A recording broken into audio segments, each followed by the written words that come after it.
Оқушылар, біз биоалуантүрлілік бөлімі бойынша не білдік, қандай тақырып өттік, осыны бір қайталап жіберейік.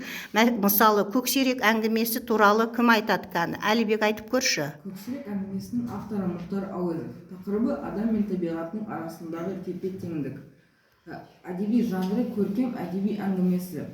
Кейіпкерлер Құрмаштың әжесі, көксерек, ақ қасқыр, ауыл адамдар, Қасен мен Бейсенбай.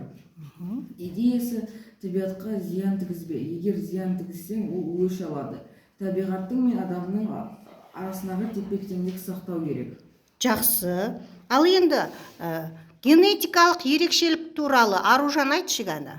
Әр адамнан жануардың, өсімдіктің генетикалық ерекшелігі бар. Ол көптеген факторға тәуелді. Жануарлар генетикасын нәтижесінде үй жануарларының жаңа тұқымы пайда болды. Ол гендік инженериямен байланысты. Жақсы. Биоалуантүрліліктің экологиялық ерекшелігі туралы Саша айтшы. Экологиялық тіршілік иелері белгілі бір аймақта өмір сүреді. Тіршілік иесі өмір сүретін аймағымен бірге экожүйені құрайды. Жақсы. Ал биоалуантүрліліктің ландшафттық ерекшелігі туралы айтшы, Али.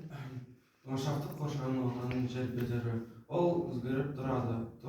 Тау, жазық, шөл, көл, тіршілік көзі. Оларда түрлі тіршілік түрлері өмір сүреді. Иә, тауда, жазықта, шөлде өздерінің тіршілік иелері өмір сүреді, иә? Бұл ландшафттық қоршаған ортаның ерекшелігі екен, иә? Жақсы. Ал Самира, ғаламның генетикалық қорын не құрайды? Биоалуантүрліліктің үш әртүрлілігі қандай? Биоәртүрлілік алынған барлық кездерден алынған тірі организмдер. Биоорганизмдер, оның ішінде басқа да олар. Ағзалар кіреді, иә? Шектелмей құрылық түрі, теңіз және басқа да сон. Теңіз, құрылық, барлық жерде мекен ететін нәрселер, иә? Оның әртүрлілігі, генетикалық ерекшелігі бар, экологиялық және ландшафттық ерекшелігі бар, иә? Биоалуантүрліліктің үш әртүрлілігі. Ал Карина, экологияның мақсаты не? Биоалуантүрлілікке не жатады? Экология жер бетіндегі тіршілікті ұйымдастырудың барлық алуан түрлілігін, жануарлардың, өсімдіктердің және олардың тіршілік ету ортасының өзара байланысты білуге ұмтылады. Ал биоалуантүрлілікке не жатады? Биоалуантүрлілікке жануарлар, өсімдіктер,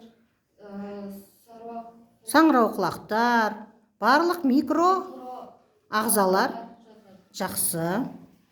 Ал енді табиғатта, Самрат, біз биоалуантүрлілікті қолданамыз, иә? Адамзатты немен қамтамасыз етеді биоалуантүрлілік? Табиғаттағы биоалуантүрлілік адамзатты бәрімен қамтамасыз етеді. Мысалы, үймен, киіммен, азық-түлікпен қамтамасыз етеді. Жануарлардың жүнінен киім тоқиды. Ағашты Құрылыс материалы ретінде пайдаланады. Өсімдіктер мен жануарларды не істейді? Азық-түлік қылып пайдаланады, иә? Жақсы. Ал Нұрдәулет, жануарлар мен өсімдіктердің азаюына не себеп болып жатыр деп ойлайсың? Жануарлар мен өсімдіктердің жойылуына адамдар кінәлі. Адамдар зауыттар мен фабрикаларды құруының арқасында экологияны бұзып жатыр. Бұл жануарлар мен өсімдіктерге әсер етеді, иә? Мысалы, көксерек фильмінде адамдар қасқырдың 6 күшігін тауып алып, оның 5-еуін өлтіріп, 1-еуін ауылға алып кетеді. Оған ашуланған қасқырлар ауылға, малға шабады. Осыдан биоалуантүрлілік азаяды. Осындай адамдардың жауыздығынан деп ойлайсың, иә? Жақсы.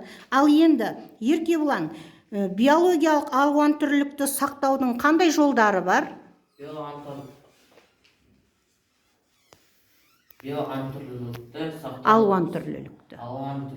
сақтау үшін қоршаған орта құрып, азайып бара жатқан жануарларды көбейтіп, қызыл кітапқа кірген жан жануарларды